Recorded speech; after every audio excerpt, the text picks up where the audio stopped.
We've had a lot of questions lately about 3-wood specifically. How do we hit the 3-wood?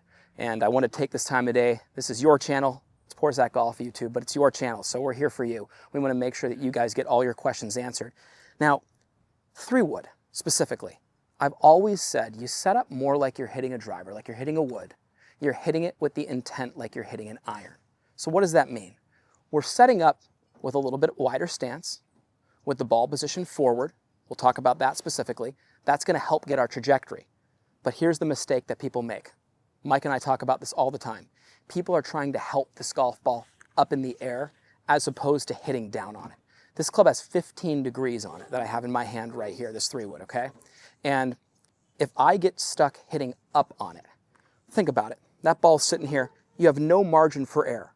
The leading edge can't get underneath the equator of the ball. There's such a small margin there, just like an iron. Any ball that's on the ground, you want to hit down on. So look at the shot that I just hit right there. Kev, I'm going to have you come in and zoom in right here on this. You guys can see that pinch of turf. The ball was right here in front of it, and just like an iron, there's a divot after the golf ball. I'm always working at hitting down on it. One visual that always stood out to me, Sergio was making a run at Pebble Beach years back in the US Open. And I remember him at the bottom of number 6. And he took this divot with his 3-wood. I even think on my Instagram channel, I even posted it. So, years back. This is a downhill line. When the ball's on the ground, even with a wood, you got to take a divot. And Hogan, it's a great old film of Hogan hitting 3-woods off the ground, divots going. Well, that's a great shot there. And that ball climbed that huge slope right in front. You can all picture number 6 at Pebble. You get down below. Not many people would get their 3-wood even above that slope on their second shot. And he hit down on that ball so much that a big old divot like this came out of the ground. I remember that when I was younger, watching that and thinking about, yeah, that's a perfect example. You need to hit down on that club. So here, let's take a close-up look again here, Kev. I'm going to show people our contact here. Maybe you can zoom in on contact. And I'm just going to hit a 3-wood for him here.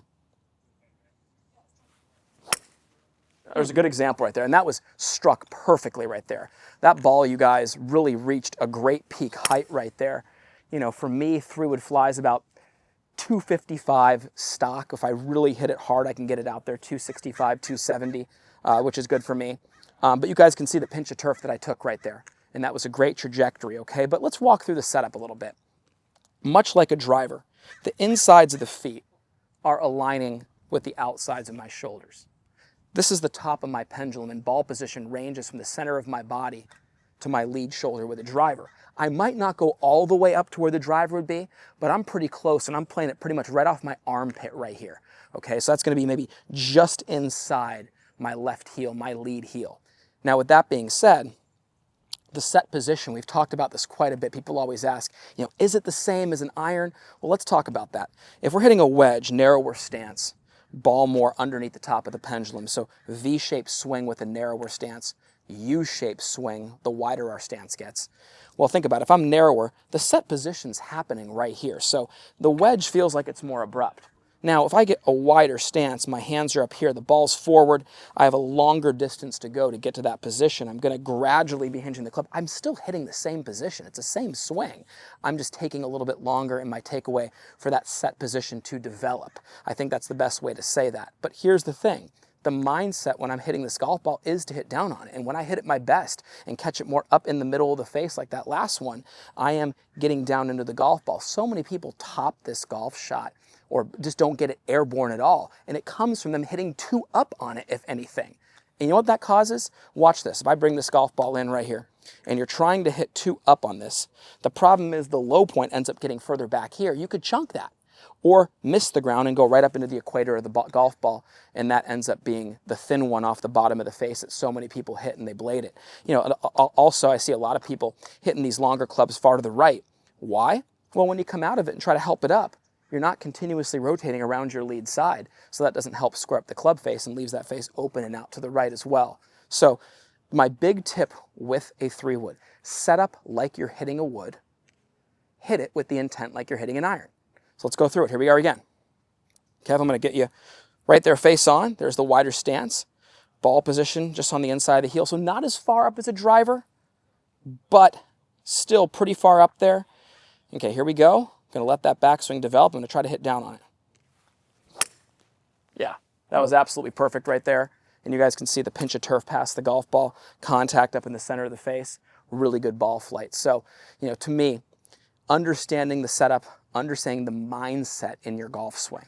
That mindset is the key. Imagining the back of the ball. We're not trying to elevate it off that surface. We're trying to hit down past that golf ball. So next time you're on the range, a great little thing you can do, take a tee, put the golf ball down here. So watch, I'll put the ball down here. Got Mike over here next to me. Thanks, Mike. Put the tee right here. Watch this, you guys. I'm going to have that tee.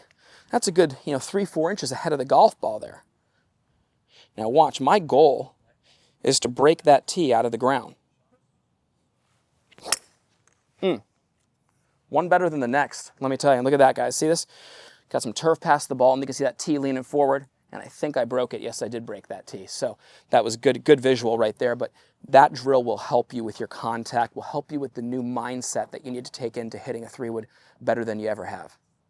Here we are at the beautiful Fairmont Grand Del Mar and the Grand Golf Club, the home of Porzak Golf, where golf is not just considered a sport, it's a lifestyle. The Porzak Golf membership will take you on an immersive journey that blends performance, lifestyle, and the spirit of the game like never before. This membership is geared towards helping you play the best golf of your life and enjoy the greatest game ever played. For more information on what your membership includes, click the link below.